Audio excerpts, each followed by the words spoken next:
Welcome back to the Black Carnivore podcast. I am really excited to bring today's guest, Monica, to you and to really hear her fascinating story. She has had amazing success losing weight and getting healthier, and I think you're really going to be fascinated with her journey. So let's just dive right into it. Well, first of all, let me just say thank you so much for allowing me to share my story and even reaching out to me. I never had anyone who I chose to follow on Instagram even acknowledge my presence. So it was truly appreciated. And as you know, I was very hesitant. I thought, I don't have anything to share. And through being a part of your community, everybody is so warm and welcoming. And I just realized that everybody has a story that could be worth hearing, could help another person. And so I'm diving right in, but I'm very nervous. So I'm just going to tell it. And I was going to write all these notes because I'm a teacher and that's what I do. And at the end, I said, it just needs to be organic and I'll just tell the story. So to absolutely dive in, we're having a fun conversation, so don't worry, and I'm going to ask questions, and if there's things that seem very interesting, I'm going to dive deeper and ask more, so don't worry, just it's fun. Okay, so I'm going to try to just give you the Reader's Digest highlight reel because it's a long journey. But basically, up until the time I was 8, I was extremely thin. And I remember that my parents used to often say that I looked like somebody that had rickets. To this day, I still don't know what rickets are, but apparently I look like somebody who had it. And then when I was 8, my sister and I spent the summer in Michigan with my mom's parents. And we went out, we did a lot of playing. We're talking the 70s, you didn't stay in the house, go outside and play.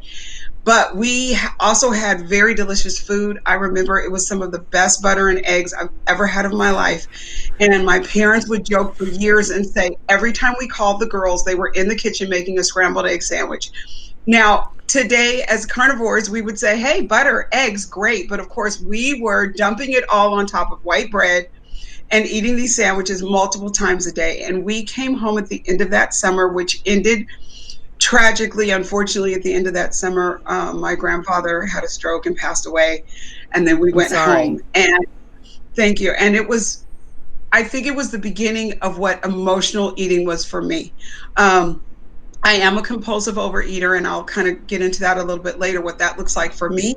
But emotion, good, bad, or indifferent, started my eating. So when my sister and I got home from that summer, we were both very overweight girls. My sister being older than me, she hit puberty, she shot up to 5'9", she thinned out, and I continued to get bigger and bigger over the years. And so then that began the dieting. And, I did all the things like many of us have. I've done Weight Watchers multiple times. I did Jenny Craig. I did Atkins. I did low carb. I did cabbage soup. I did all the things that came along. And God bless my mother, who would go out and buy and get anything and anything I needed if I wanted to try to lose weight again. And so we fast forward into adulthood, and I always had this stance of, if I don't feel good, if I'm sick, I'll do something about the weight. And until then, I really didn't. I did go into Overeaters Anonymous, and I really had a lot of success as far as learning tools that I still use to this day that help me don't get out of control for 50 to 100 pounds, and then I sort of wake up out of a cloud and go, what happened? But ultimately, I couldn't find the right fit for sponsors. I don't have an issue with sugar, and I know so many people do and can't stand me because I don't have an issue with sugar. I'm a savory. We didn't grow up having a lot of sugar in the house. The sweetest thing probably was get a piece of fruit after school, but we had food, and my mom cooked, and she was an excellent cook. So for me, it's more savory, getting that burger, getting that burrito, getting that junk food, savory stuff. So the turning point for me, I would go to the doctor every year. I never had high cholesterol. I never had high blood pressure. I never had diabetes, not even close. But my doctor would say, hey, you want to talk about your weight? What do you want to talk about? And he would always say, I've got some medication that you could take to kind of suppress your appetite. And I would say, I do not have to be hungry to eat. So there's no point in suppressing my appetite. I knew what full felt like, but I did not have a radar on hunger. So what it looked like for me when I got into Overeaters Anonymous and learned that I am a compulsive overeater, for me, it is grazing. So we know that portions in America are huge. I could go get a big old burrito and I could eat it and get about halfway through and be full and set it down. But as soon as I no longer felt full, I'm taking a couple more bites until I felt full again and I'm putting it back down. It's like I had to finish it. And so it sat there and I grazed on it for the next couple of hours. As soon as I no longer felt full, I didn't feel hungry, but I no longer felt full. That meant take some more bites. So my weight increased over the years, and fast forward to 2004. A friend of mine and I went to Vegas, and we went to the Guinness Book World Museum. And it's a small little building. It's a self-walking tour. And when you go in around the corner, there is this big model of the heaviest man that's in the Guinness Book sitting on this swing, and there's a ginormous scale next to him. And my friend and I were the only two people in there, and he walked around the corner, and I went and jumped on the scale. And there is nothing more sobering than Jumbotron numbers appearing that say 407 pounds. And I knew I was in pain at that point. I had been in a bad car accident when I was 16 and hurt my lower back. And now I could no longer stand or walk for even more than 2 or 3 minutes without being in pain. I came home from that trip. I immediately made a doctor's appointment. I went to my doctor and I said, I'm ready to have gastric bypass surgery. And it was still relatively new. It took 14 months because they kept sort of making up things as they went along on what process you needed to go through. My own facility did not do the surgery. My surgery was done with UCLA. The chief of bariatric surgery. When was that? What year? 2005. 2005. So June 14th of 2005, I had gastric bypass surgery. I had the last recorded weight before my surgery was 418 pounds. I was required to lose some weight because when you first start losing weight, the first thing is from your liver. And because they were doing it orthoscopically, they needed to be able to lift the liver, which blocks the stomach. And so by the time I started the surgery, I was at, I think, around 385. So I had the surgery. And for 6 months, I lost weight. Now, you're supposed to have an 18-month window, and after every 6 months, it slows down. I lost weight for 6 months, and then I stopped. Cold turkey, no more weight loss. And I'm going to the doctors and saying, what's going on? And they're telling me, well, now you're not eating enough. And I felt like how much did you lose? I lost 130 pounds in that time, from my highest till 6 months later, 130 pounds. I followed it to a T, and then I lost no more. Well, 3 years later. What did they actually tell you to eat? Because I know my mom had the lap band surgery, and from my viewing, like, they just do the surgery and they say, okay, great, good luck, but they don't really tell you, what to eat. UCLA made you go through these 4 sort of orientation classes, and you work your way up. So after you have the surgery, you're on liquids for 2 weeks, which is supposed to be like clear broth or very clear protein drinks. After 2 weeks, you're on what they call like full liquids. You could have like creamy soups, but that have nothing in them. So you could do like a cream of chicken or something like that, and you could make a protein drink with maybe some milk, and water, thin it out. And then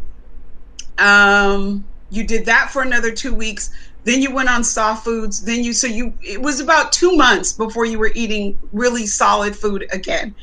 You were supposed to always eat your protein first, at least 3 ounces every meal, and then some vegetable, and then if you still had room, a starch.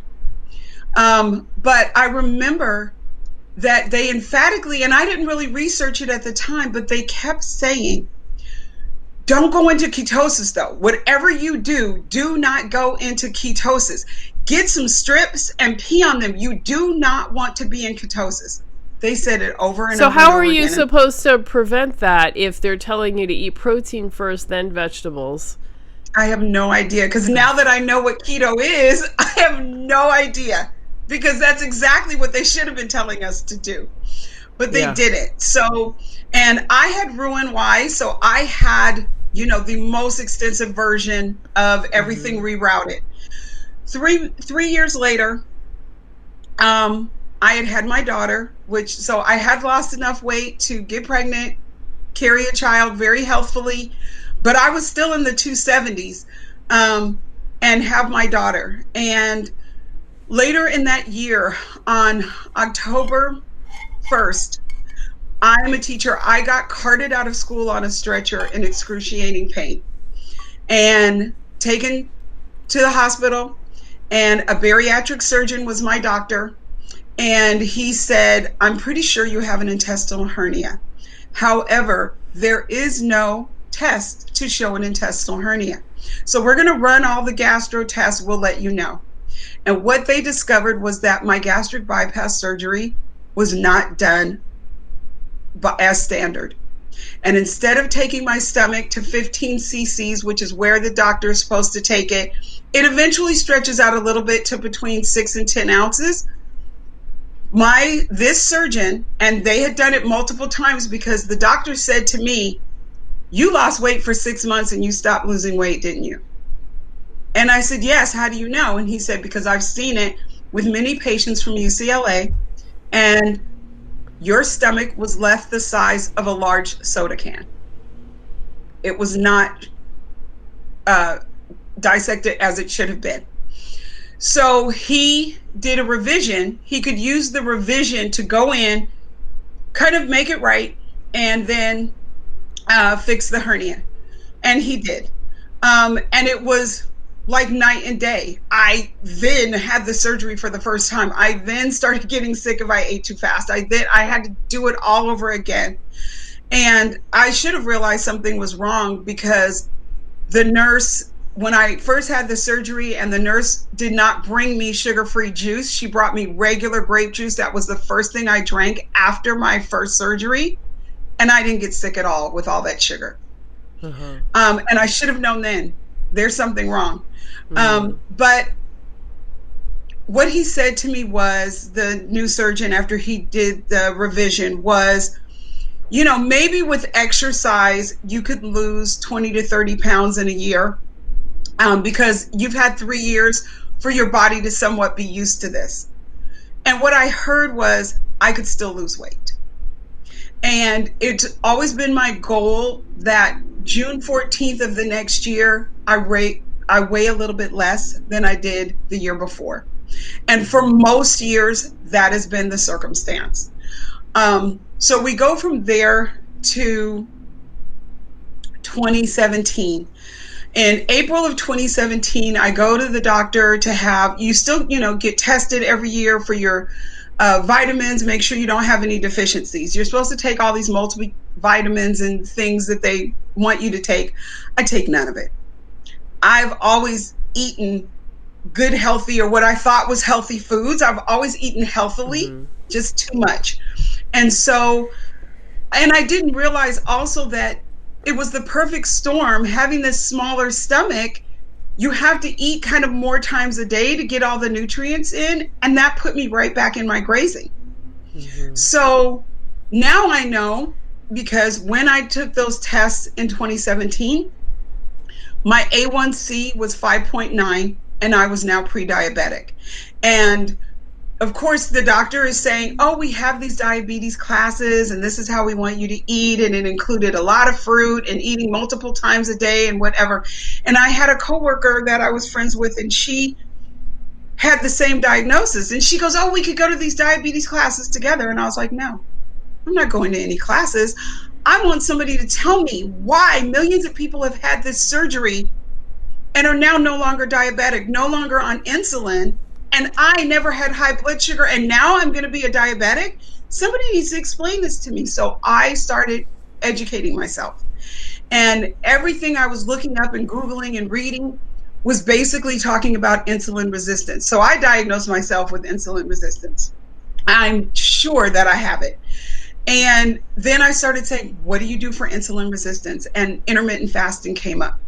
So literally that Monday, because again, in my mind, I'm sick. And if I'm sick, I have to do something about it. I started intermittent fasting that day. You know, lunch started a little bit before noon. Well, I'm not going to eat until lunch. And I just did it. Cold turkey.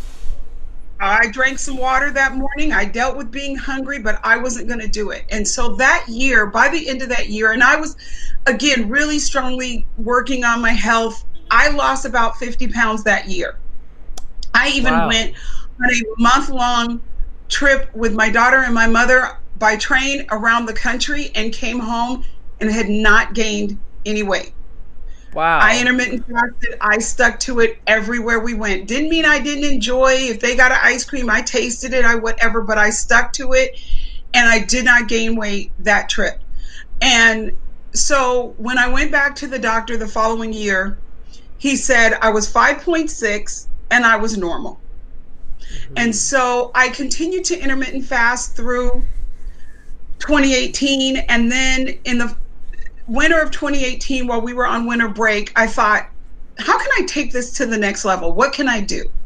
And so keto kept coming up. I mean, I was Googling the same stuff I had been Googling, but now there was a lot of keto coming up in my responses. So that's when I really started researching keto. And January 8th of 2019, I guess. Yeah, 2019, I started doing keto. And I did keto that year.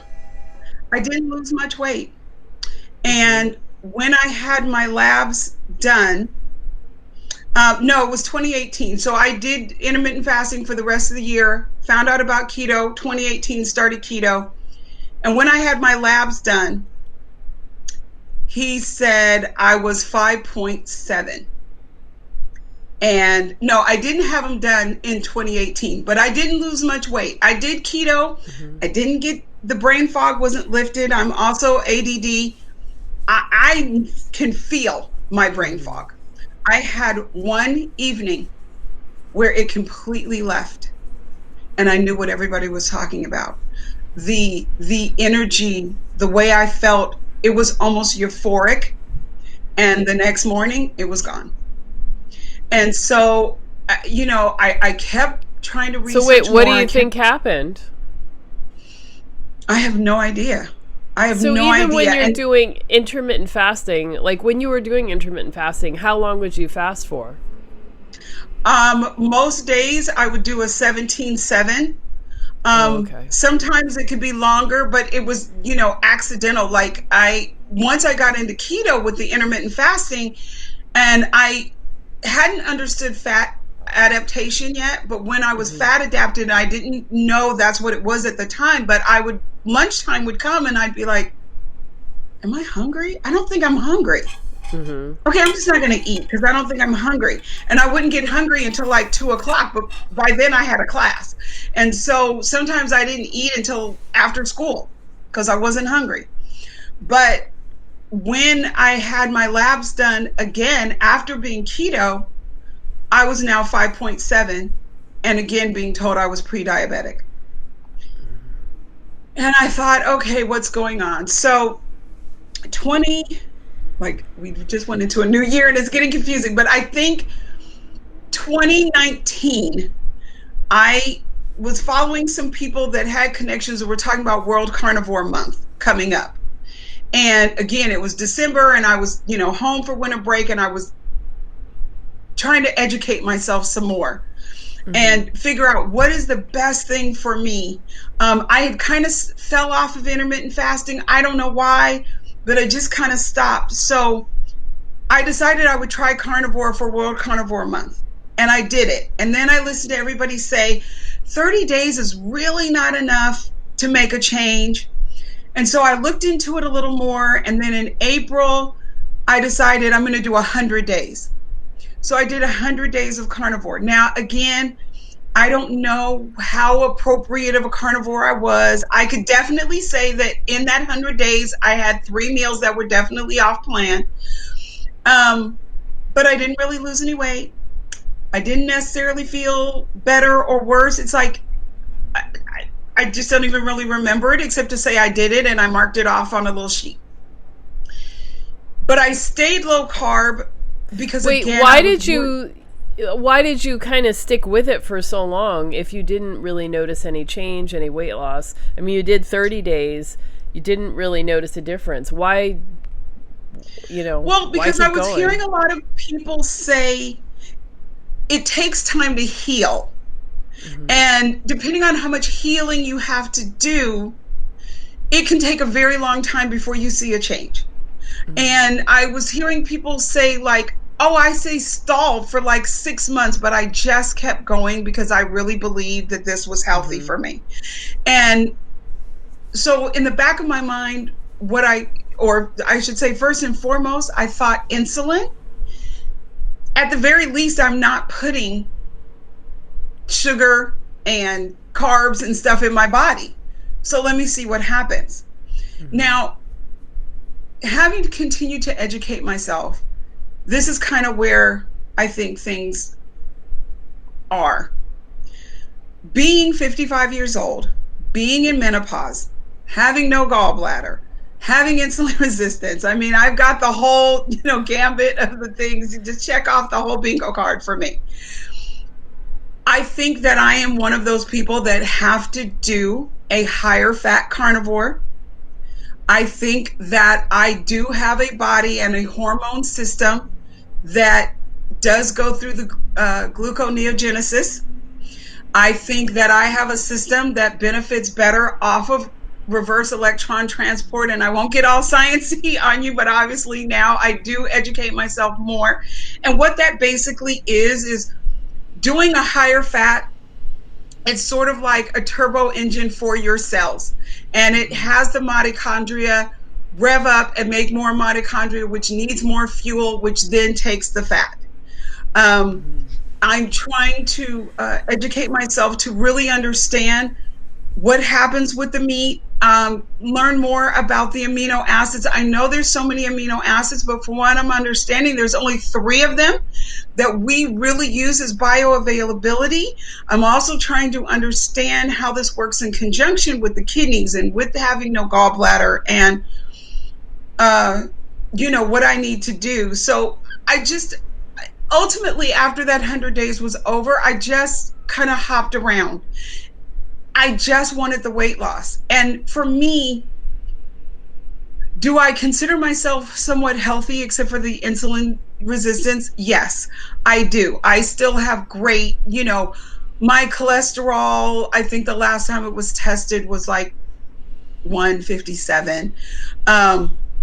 But I did notice, as I had mentioned in that conversation we had the other day with your video last Thursday, I started, after I had been eating the meat for a while, I started checking my glucose. And it was anywhere from 111 to 117. I was freaking out because even through all of this since 2017, I think by 2019, I had, one of the monitors that test your ketones and test your glucose. And I would test my glucose more often. I was always between 75 and 80. And my doctor would say, I really like you to be above 80. And I said, and I'm also gastric bypass. My numbers are never going to be the same as somebody else. And then he would say, oh, you're probably right. But I also have a doctor that says, oh, don't be eating all that salt because that creates heart attacks. So I take everything he says with a grain of salt because he's not educated on the most recent education. And that's okay. I can educate myself. And I think that is so important. Yes, we have people out there like you and others and videos and whatnot that we can go out and we can hear what people say, but I really, really wish people would educate themselves, because it's all out there for free and everybody can learn for themselves and understand, because your journey's not going to be mine. Your body is not mine. And I have to figure out how carnivore is going to work for me. Now, on the plus side, because I have such a small stomach and I can only eat so much protein at one time, yes, it is probably easier for me to stay under 60 grams. Do I track? No, because I absolutely can't stand it. But I may have to come to the point where I am tracking at least my protein and make sure that I'm keeping it down. For me to get in that much fat, and I know a lot of people talk about, if you don't have a gallbladder, can you do this? How do you get in all this fatty meat?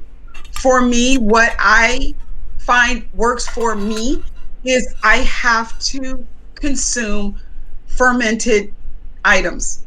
Now, I'm doing World Carnivore Month, so I'm not doing any veg.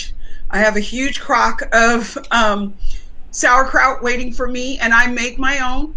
I grow my own. I got cabbage growing in my yard so that I can ferment my own cabbage and make my own sauerkraut. And I don't need a lot, but if I'm going to have a really fatty piece of meat, a tablespoon or two, a couple of bites helps. I make my own kombucha. I make my own ginger bug to make my own ginger ale. And I really ferment it for about 30 days. So it's almost like a drinking vinegar. I really want to make sure all that sugar is fermented out of it. But I start every day with about 16 ounces, and my system stays okay. It can handle all the fat, because I took the ox bile. Oh, gotcha. It didn't do anything to help anything as far as my digestion, but some good probiotics, which helps my gut health anyway, keeps me strong and healthy, is how I get around being able to consume high fat, using tallow and lard and all of those things, which I render myself. I do a lot of things at home, and I have two Instagrams. One is about keto and carnivore, and the other one is about homesteading, because if I can figure out and learn how to do it myself and do it healthier and probably cheaper, that's what I do. And I want, to have that safe, that self-sustainability. And I want to teach my daughter to have that as well, and know, and, she's enjoying things and she's learning things right along with me. And we're still learning about her. We recently learned that she's allergic to potatoes, and it gives her a huge histamine reaction. And Wow. I'm learning too. I mean, even in these 30 days, I started December 31st. And, I'm the type of person that at first I think God whispers to me, and I'm never good. I am not shades of gray. I am black and white. You've got to tell me straight out if you want me to hear it and know it and do it. And carnivore things just kept being put in the last weeks of the year. Everybody was talking about these people and different things as I was watching different lives and stuff, and carnivore just kept coming up. And I said, okay, God, I'm hearing you. I need to go back to carnivore. And when I made that decision, the very next day I went back to it, and that was December 21st. It wasn't, I'm going to wait till the beginning of the year. I'm going to wait till Monday. I don't know what day December 21st was, but it was the very next day after I knew and accepted what I was being told to do. And I went to it. And in the first 30 days, well, right before, I had already been eating a lot more meat-based. And probably the day before I started, I made a quesadilla with a low-carb tortilla. And inside of 20 minutes, my sinuses were clogging. My eyes were itching. They were draining down into my ears. My ears were itching. I was hacking. I was like, what in the world is going on? And gratefully, I had been watching and binge watching a lot of your videos and talking about histamine reactions coming on and whatever. And I said, I'm having a histamine reaction. Won't ever eat another one. Like, I know. So the great part of this being like sort of an elimination diet, and you can learn, then I know. And so for me as a carnivore, what a day looks like for me, I get up Um, I can say that I don't sleep, or I didn't sleep. I was lucky to get 3 to 4 hours a night, and part of that is attention deficit. When my brain says shut down, it shuts down. And when my brain revs back up, it's back up, and that's it. But I can tell you that I went to sleep last night at 10 o'clock and did not wake up until 6 o'clock this morning. And that never happens. I had a week where 3 days in a row, I slept until 5:30. So I'm sleeping for the first time almost ever. I never slept through the night, even as a kid. You just didn't get out of bed. I had to lay there in the darkness. So well, wait, let me ask. So I thought that you had said that you had tried carnivore for a month and then again for 100 days. That was last year. And then December 21st. Okay. And then December 21st of 2020, you decided to try it high fat, low or moderate protein. And that's when you found this difference. Well, I've only been doing the high fat for the last 2 weeks. I just went carnivore. And so what do you think was different this time versus back in 2019? I think the high fat has definitely made a change. So when I first started, like from the 21st through the first couple of weeks, my brain is not as cloudy, but it wasn't all gone. It's still not all gone. It's a work in progress, and I'm healing, and that's okay.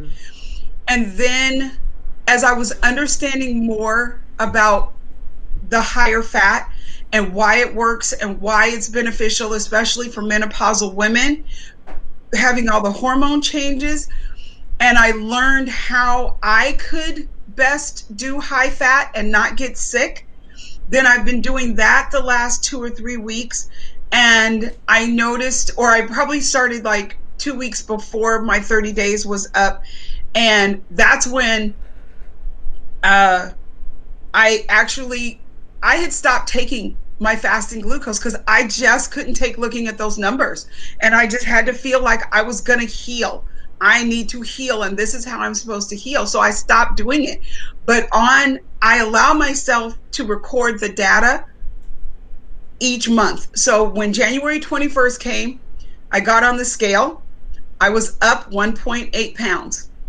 Okay, I know that some people start and they gain.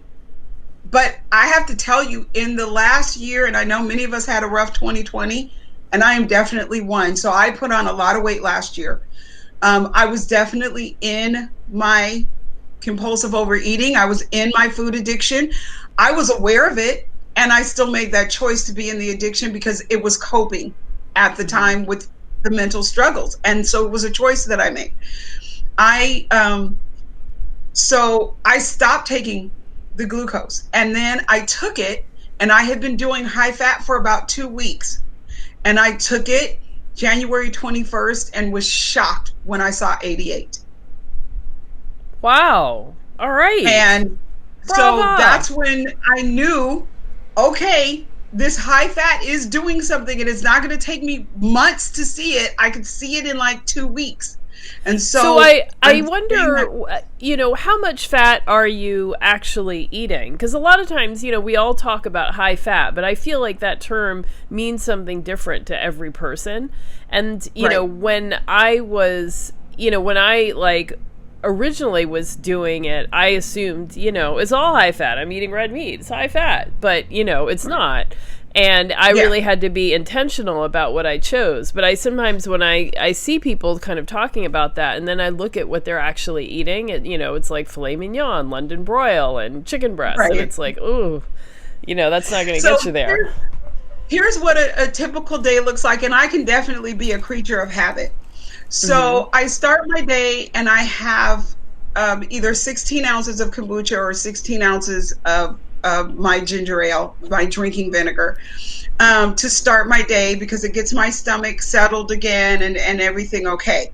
I eat about noon.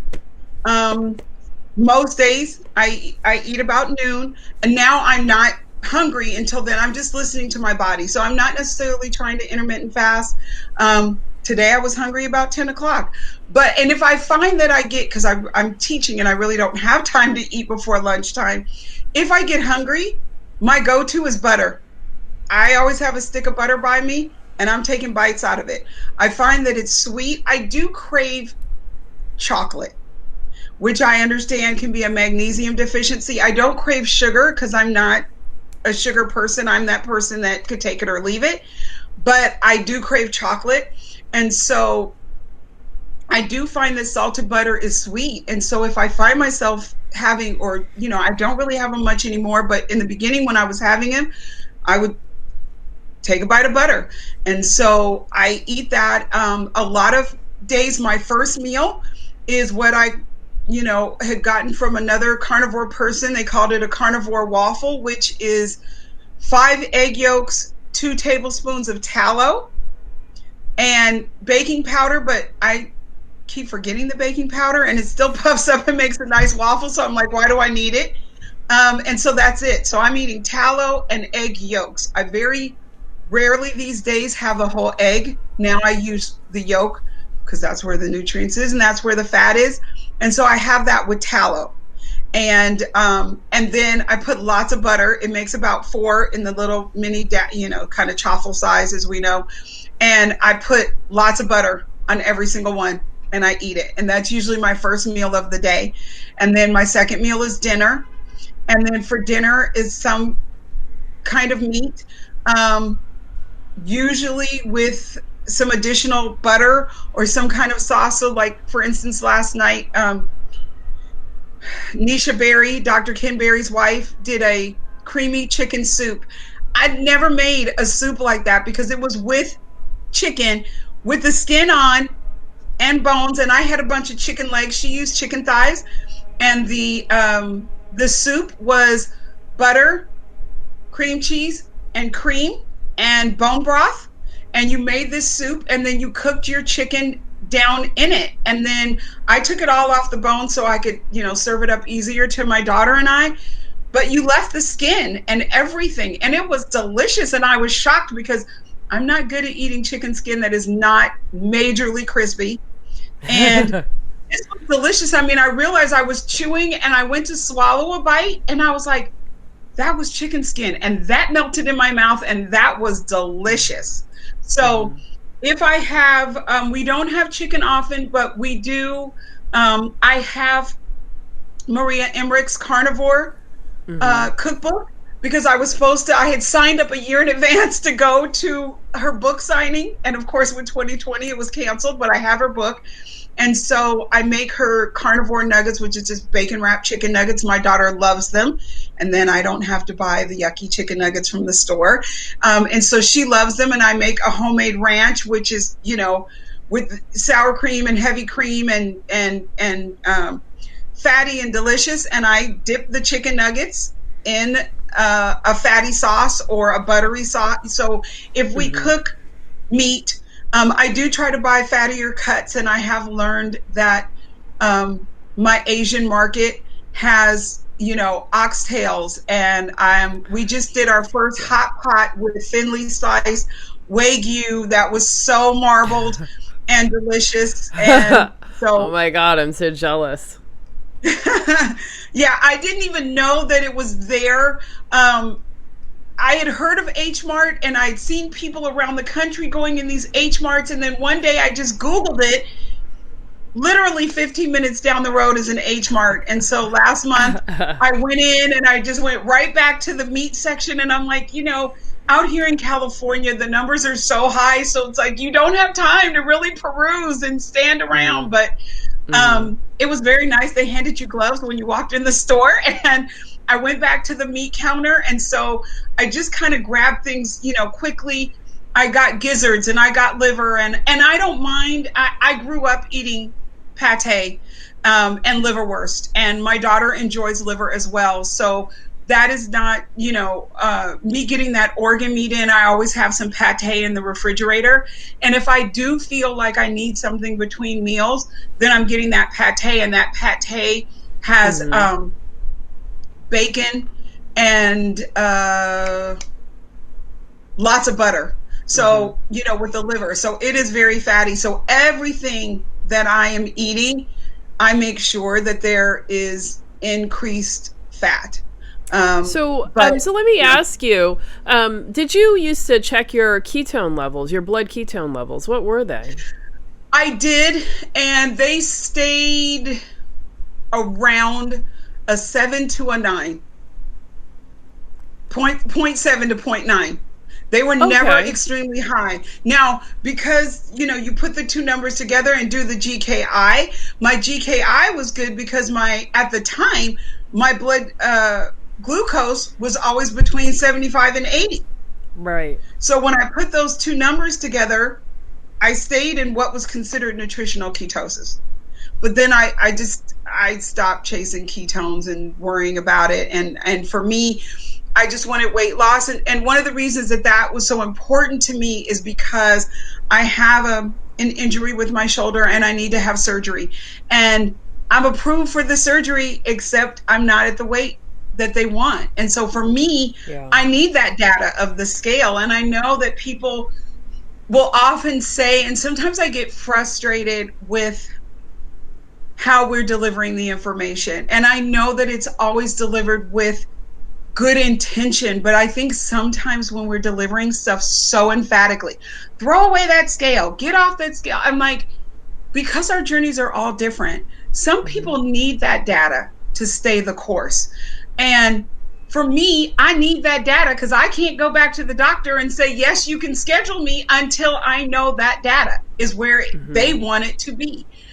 So I do it once a month, but I also took my measurements and I was down a half an inch in the chest. I was down a half an inch in the waist, but I was up a half an inch in the hips.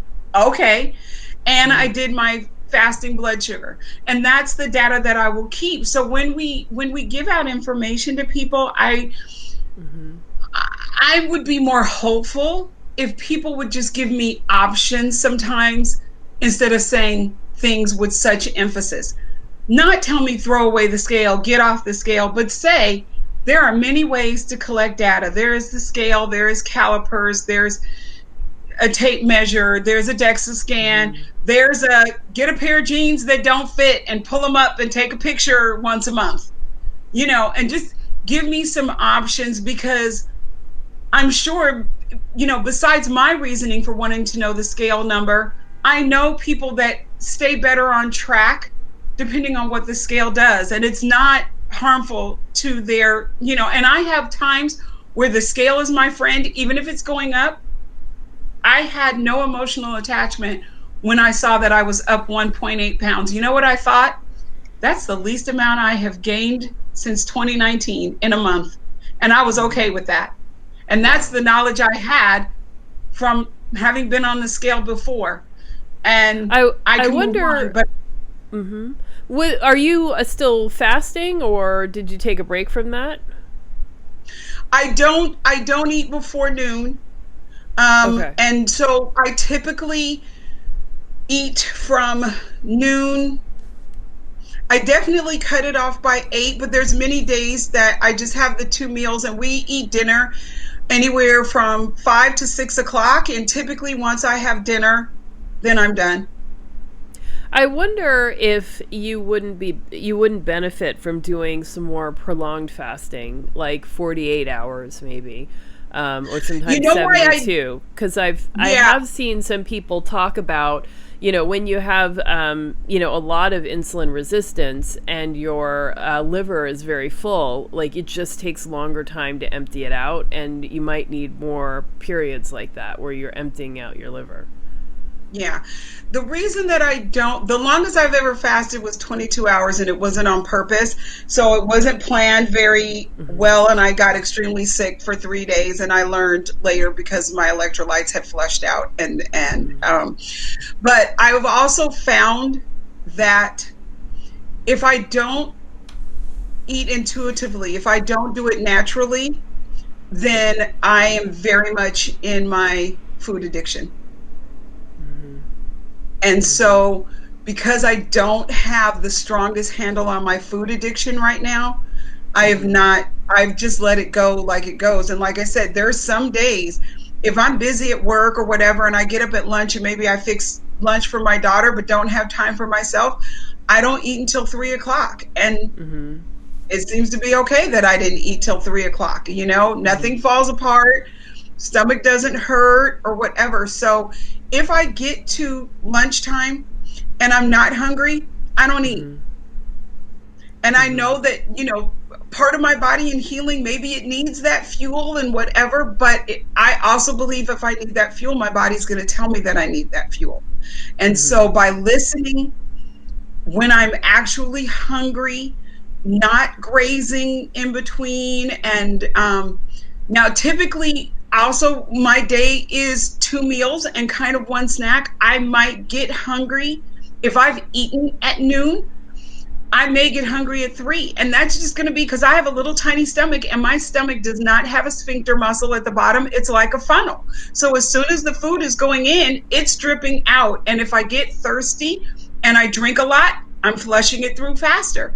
So I may get hungry. And again, while I listen to everybody say, don't snack, make yourself a meal, I don't have that kind of stomach.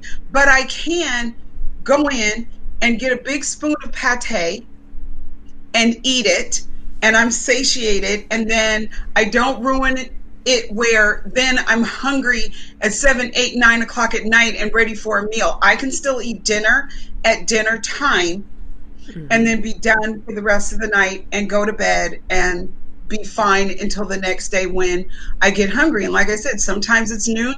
Today it was 10 o'clock, and at 10 o'clock I had a couple of bites of butter because I was hungry. No, I appreciate what you're saying, and you're right. There's definitely circumstances where, there are extenuating circumstances that really change how, the typical advice is going to work. So, for you, for sure, because, of the shape of your stomach and the lack of sphincter, as you say, you can't just eat 1 meal a day, or, even 2 meals a day might be hard, unless you're really eating very little. Right. But I would, I'm eager for you to really fully experience that, the brain clearing, the tons of energy, and all of the things that, people talk about when they get to the point of really being fat adapted. So, I believe it's coming. Yeah, I believe it's coming because I have to tell you, toward the end of last year, I reminded myself, I was coming out of addictive mode. I had settled into, what 2020 had brought us. And I said, when were you doing the best? When were you being most successful in this journey of health? And it was with intermittent fasting. And I tried to go back to intermittent fasting, and it was so hard on my food addiction. Yeah, I tried. I tried horrible. earlier this year too, or earlier in 2020 as well, and it was really hard for a lot of people. Fasting was just really hard between staying home and just being really stressed out. So, if you needed to take a break, that's inside of a week of being carnivore. I wasn't hungry before noon. It just was back. It was there, and it wasn't a strain, and I didn't have to. I just wasn't hungry, and I didn't eat. And have you considered going back to OA? Because you control what food you eat there, and as you said, there's emotional issues as well as the biological stuff, and so you're correcting the biological, but there's still the emotional. Yeah, and so I have thought about it. I have, obviously, with everything going on, it would need to be clear. I don't think anybody's in a room meeting and then, trying to find a sponsor. And now, I'm educated enough to know I have to find a sponsor that either understands what it looks like for me, as opposed to what it looks like for them. Meaning, I had a wonderful woman, and she was great as far as the tools and understanding the steps and working the program. but she had an issue with sugar and I did not. So when we had, 2-3 nights a week, we would talk, and part of it was me sharing what I ate that day. And if I said, dinner was whatever, I had, some chicken and some rice and some green beans, and I had a cookie. She had a fit. You had a cookie. You shouldn't be having a cookie. That's a trigger. Okay, it's not a trigger food for me. You heard me say one cookie. And that was me. I was literally that person who would buy a roll of slice and bake cookies. And I felt like something sweet, which probably meant I was craving chocolate. And I sliced 2 cookies and I put them in the oven to bake. And a lot of times while they were baking, I was like, I don't really feel like that anymore. Now, the addiction part was because I cooked them, I still needed to eat. So I would eat one and put one in a baggie and maybe eat it a week later. Yeah. And I didn't enjoy that one because I no longer had a taste for sugar, but I ate it because I made it. And so I did not need her to make a whole food group that was not a trigger for me, because I had plenty of foods that were. And so, that person was probably not a good fit, but there are probably others. And now, now everyone's kind of getting the idea that, we're not getting back into a room with other people. So this stuff is going to, people do this stuff digitally and they figure it out. So, I mean, I would just think that might be a good idea, because I think that and I thought eating about keto, it because it really was a place of growth. Yes, I've done counseling multiple times for dealing with, I know inherently I have a fear of losing weight and getting to goal weight. And I truly believe that God knew better than I did. He knew that I needed this surgery to save my life, but he also knew that was going to be such a fast time to lose weight and get, somewhat a certain level of attention for my physical appearance than for my mind, that I wasn't equipped for it. It literally took me losing. Now, I always had said, if I have lost 180 pounds, I've lost a lot of weight. That would mean something. I don't know why that number did. When I lost 180 pounds, I didn't even realize it. It took me losing 209 pounds. Wow. Before I could look myself in the mirror and realize I was smaller. Yeah. 209 pounds before I recognized that I was a smaller person, and I was still over 200 pounds. And so, but I am, because I got to that point, I am ready to go to the next point. So I need to get myself back down there. Over the course of the last year, I think I've gained about 50 pounds that I need to, get back to my low and then get to my ultimate goal. But I have hope and I have belief. And along the way, my focus is, this is a health journey. Again, I realize I don't really move until I believe I'm sick, and I can't be sick. I have to be healthy. I have a child to take care of, and I want to live longer. And so my focus is health, and it is my physical health, but it is also my mental health. And so I have to recognize what I'm capable of doing, what I'm not capable of doing yet emotionally, what I'm capable of doing. I'm still very active physically. I always have been. Even at 400 pounds, I would get up at 4 o'clock in the morning and go walk. I used to live right by the Forum, where I don't know who plays there now. I think it's a football team, but it used to be where the Lakers played.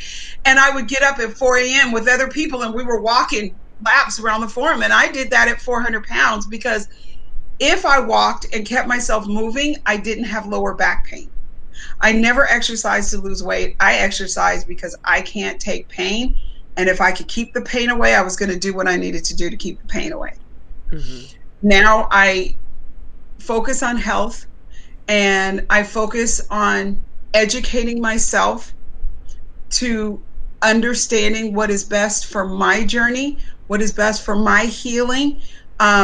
I listen to everyone, and then I dive deeper into it to see if it's something that is for me or that I could incorporate, or does that person even have a true understanding of what they're saying? You know, we've looked at all these people out there, and if you look at what Dr. Berry says to what Dr. Berg says, it's a completely different, story. And I'm sure what they both say could probably benefit somebody. But I have to know what benefits for me, and so well, I think you've found some things, right? So keeping your protein at a moderate level, keeping your fat levels high, having your fermented foods or fermented beverages, and probably, fasting is really important for you. So coming back to that would probably be a good idea. Yeah. So, if I limit what's going in my mouth, and I limit how, the times that I'm spiking my insulin, and if I'm having something that is higher in fat that is not going to spike my insulin, then all of that is the healing that I need. And so that's why I listen to my body, and I just eat intuitively, so that, I fuel it when it lets me know it needs fuel. And eventually, I think the weight will come off. I'm not nearly as cloudy headed as I was. It's still there. But again, I've been overweight since I was 8 years old, and next month I will be 56 years old. It's not going to happen overnight, but I'm taking the steps, and I'm doing what I can, and I stay hopeful, and I stay prayerful, and I stay educated. And so, but it sounds like you are seeing some progress. I mean, absolutely. Because the insulin number was down. That was huge. For 2 weeks, I looked at that insulin number at 111 to 117. I was shocked to see that 88. So, I'm collecting that data. That means something is happening, definitely. Yeah, absolutely. So, well, I'm really happy for you. Thank you. And, people say it all the time, but again, if there's any takeaway from my story, and if my story has helped anyone, it is, at any age, you can do this. At any age, you can stay hopeful, and you can change, and you can educate, and you can learn from all of us. I think having this community is huge. Having somebody that understands what you're doing. Not that, I'm blessed, and my mom is fine with me doing anything that could possibly make me healthy. And she has seen me lose weight and be healthy. And so she knows now I'm just eating meat. It's fine. My sister asks me, I tell her what I'm doing, whatever. I don't have anybody that necessarily gets weirded out by what I say, but I'm also not, talking about it to a ton of people. If people ask, I will answer. But like I said, I can check all the slots. I got menopause. I've got insulin resistance.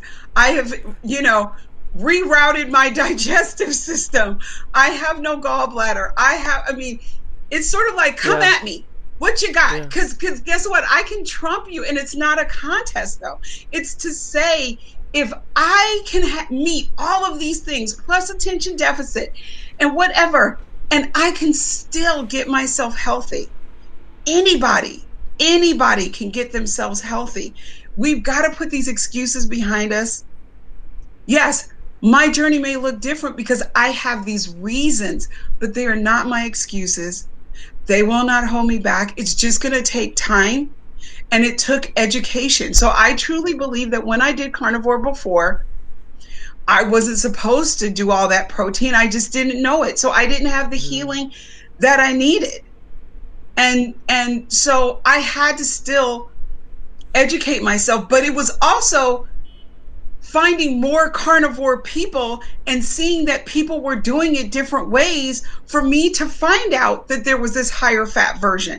And then finding people that put their recipes out there, and how can I keep doing this higher fat? Because I don't want to just keep throwing butter on some meat. or whatever? How do I, so like everybody else, I'd made Well, a I was chaffle lucky enough for someone to send me some beef fat trimmings, and they came today. So I fried up some, and oh my God, yeah. That is amazing. Yeah. You're right. Like, I don't like to just eat butter or tallow. It's not as good like when it's rendered out. I actually like the substance of it that holds it together and makes it solid. So I felt, this was awesome.